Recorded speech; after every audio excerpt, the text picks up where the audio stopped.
Hello everyone, welcome to the channel creative तृप्ति।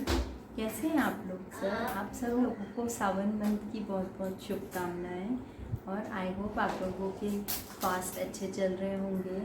और जैसा कि हम लोग सब जानते हैं कि सावन मंथ में ही हम लोग रक्षाबंधन और तीज सेलिब्रेट करते हैं।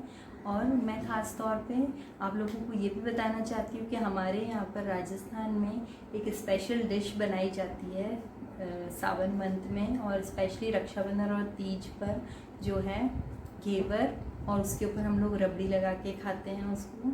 और काफ़ी हम लोगों के यहाँ पे तो मार्केट में काफ़ी हलचल भी होने लग जाती है, वहाँ पे शॉपिंग की जाती है, अलग अलग तरह की चीज़ें ली जाती है।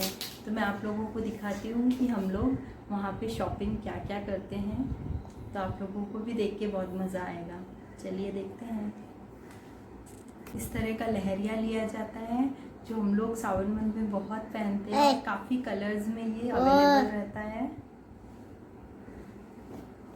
और इस तरह का भी कुछ बारीक लहरिया होता है, तो ये बहुत अच्छा लगता है पहनने में। और काफ़ी ब्राइट ब्राइट कलर्स मिलते हैं इसमें। और ये इस तरह की बंदेज की साड़ियाँ होती है, ये कुछ बॉर्डर्स वाली होती है, कुछ प्लेन होती है इस तरह की।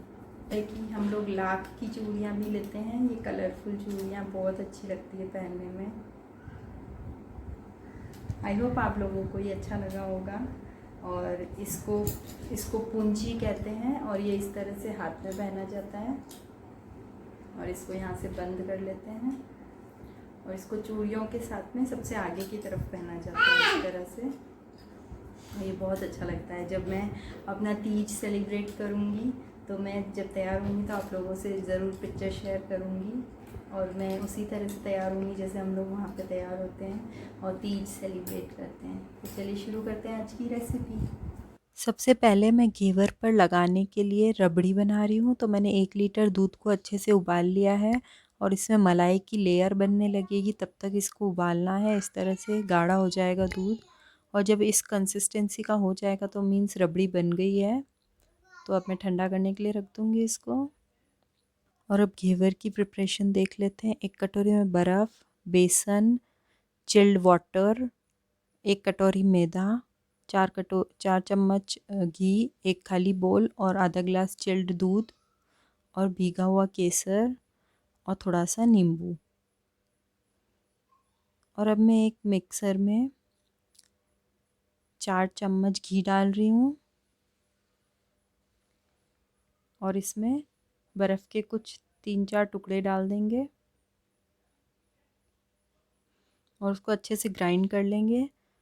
और इसमें अभी मुझे थोड़े से बर्फ़ के टुकड़े दिख रहे हैं, तो मैं इसको फिर से एक बार ग्राइंड करूँगी। और ग्राइंड करने के बाद मैं इसमें आधा कप मैदा, थोड़ा सा पानी और दूध डाल के फिर से ग्राइंड करूँगी। तो इस तरह से ये हो जाएगा। और उसके बाद मैं इसमें पूरा 1 चम्मच भर के बेसन डाल दूँगी, और अब बेसन के साथ आधा कटोरी जो बचा हुआ मैदा है वो डाल दूँगी, और पानी डाल लूँगी, और इसको ग्राइंड करेंगे। इसमें अब पानी और दूध धीरे धीरे मिलाना है हमको, ताकि लम्स ख़त्म हो जाए।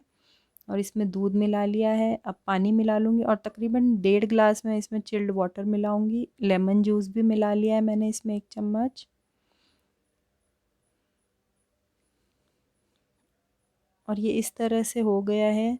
एक बार हिला के देख लेंगे कि इसमें नीचे कहीं गांठें ना हो, और उसके बाद उसको निकाल लेंगे। अब देखते हैं पीहू क्या कर रही है।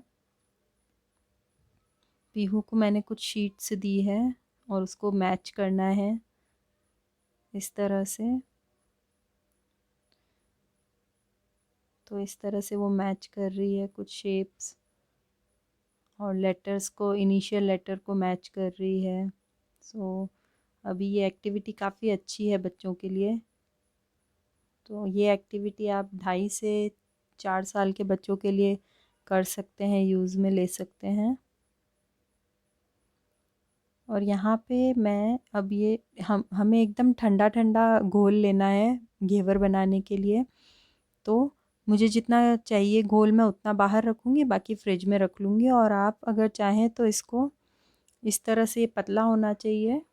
और अगर आप चाहें तो इस बोल को एक ठंडे पानी के बर्तन में या बर्फ़ के बर्तन में के अंदर रख सकते हैं ताकि ये ठंडा रहे। ये एकदम ठंडा होना चाहिए और थोड़ी सी मात्रा में हम डालेंगे इसको, क्योंकि घी ऊपर आ जाता है। तो घी गर्म हो जाने के बाद मैंने इसको डाल लिया है और थोड़ा थोड़ा डालना है हमको। जैसे 1 चम्मच आप ले रहे हैं तो उसमें आधा चम्मच ही आपको घोल लेना है और फिर डालना है इस तरह से। जब वो नीचे बैठने लगेगा घोल, तब फिर से वापस उसमें डालना है। एक साथ बहुत सारा बिल्कुल भी नहीं डालना है क्योंकि घी बाहर आ सकता है।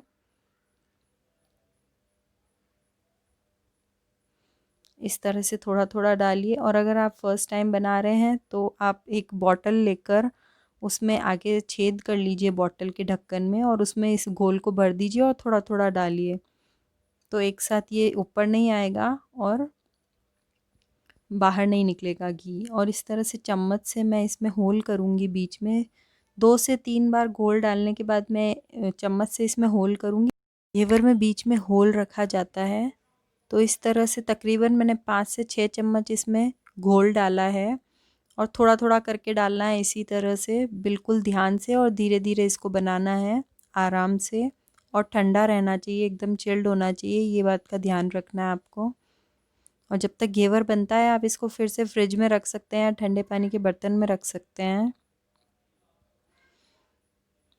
इस तरह से जब ये थोड़ा थोड़ा पकने लगेगा, आपको गोल्डन ब्राउन होता हुआ दिखेगा, तो आप चाकू की सहायता से इस तरह से मैं दिखाऊंगी आपको, चाकू से आपको इसको साइड में से अलग कर लेना है।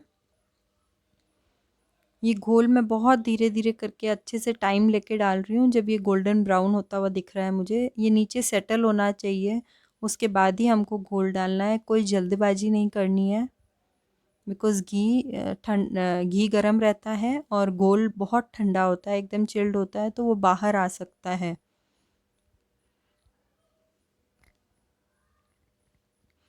ये देखिए धीरे धीरे ये सेटल हो रहा है और गोल्डन ब्राउन होता जा रहा है। ये होल को मेंटेन रखने के लिए हमें थोड़ा थोड़ा बीच में चम्मच से इस होल को बड़ा करते जाना है।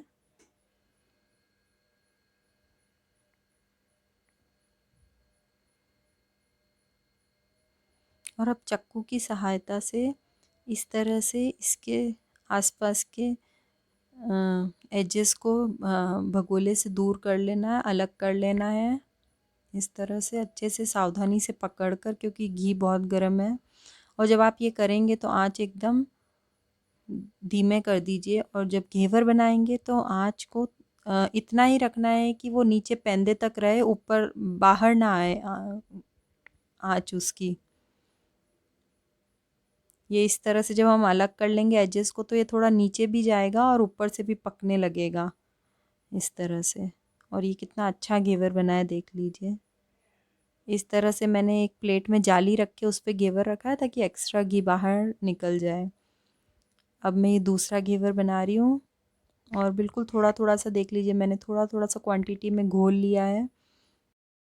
और अब एक बात जो आपको ध्यान रखनी है वो ये है कि आपको आँच बिल्कुल भी बहुत ज़्यादा तेज़ नहीं रखनी है, उसको वहीं तक रखनी है जहाँ तक आपके पैंदे की एजेस है उससे बाहर नहीं निकलनी चाहिए आँच।